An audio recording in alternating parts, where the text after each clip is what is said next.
अस्सलाम, welcome to SF cooking family. कैसे हैं आप सब? उम्मीद है ठीक ठाक होंगे, खैरियत से होंगे, अच्छी सेहत को एंजॉय कर रहे हैं। जनाब, हम आज आपके लिए लेके आए हैं बहुत ही मज़ेदार और बहुत ही आसानी से बनने वाले फ्रेंच फ्राइज़ की रेसिपी, लेकिन बहुत ही डिफरेंट स्टाइल में। आज हम अलग अंदाज से बनाएंगे फ्रेंच फ्राइज़ और बनेगी बहुत ही टेस्टी।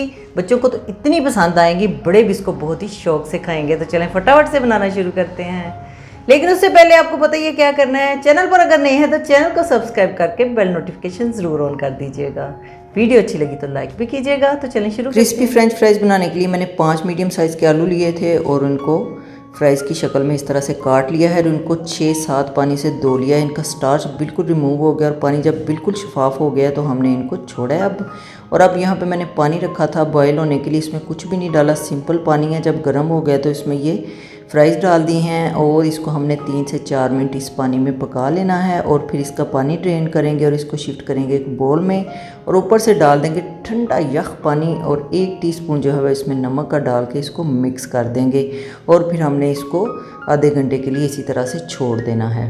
आधे घंटे के बाद ये जो फ्राइज़ हैं इसको हम एक किचन टॉवल के ऊपर फैला देंगे और इनको खुश्क होने देंगे जब तक कि पानी ड्राई नहीं हो जाता। आप चाहे पंखा चला दें ऊपर, चाहे वैसे ही पड़ा रहने दें, तो थोड़ी देर में ये खुश्क हो जाएगा। जब पानी खुश्क हो जाए तो ये एक हमने लेना है जिप लॉक बैग और उसके अंदर इनको डाल देना है। अगर जिप लॉक बैग नहीं है तो कोई भी शॉपर लेके आप उसमें ये प्रोसीजर कर सकते हैं।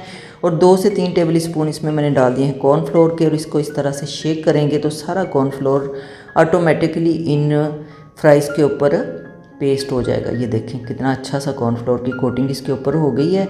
अब हमने जनाब क्या करना है जी, हमने इनको निकाल लेना है और यहाँ पे फेंटे हुए अंडे में डाल देना है और फिर फेंटे हुए अंडे की कोटिंग करके इसको तो फिर हमने ब्रेड क्रम्स से इसकी कोटिंग करनी है और सारी फ्राइज़ को इस तरह से हमने कोट करके रख लेना है। और ऑयल हमने पहले से रखा हुआ था गरम करने के लिए, जो कि गरम हो चुका है।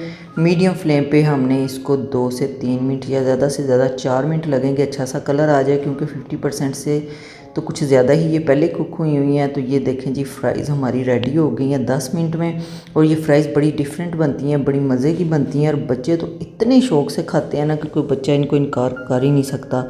तो बच्चों को अपना दीवाना बनाना है तो इससे बेहतर जो ट्रिक है ना वो कोई हो नहीं सकती जी। तो जनाब, कैसी लगी आपको हमारी मज़ेदार फ्रेंच फ्राइज़ का डिफरेंट सा आइडिया? अच्छा लगा है तो इसको फ्रेंड्स एंड फैमिली में शेयर करें। फिर मिलेंगे किसी नई मज़ेदार और सुपर यम्मी रेसिपी के साथ। स्टे पॉजिटिव, स्टे हेल्दी, अल्लाह हाफिज़।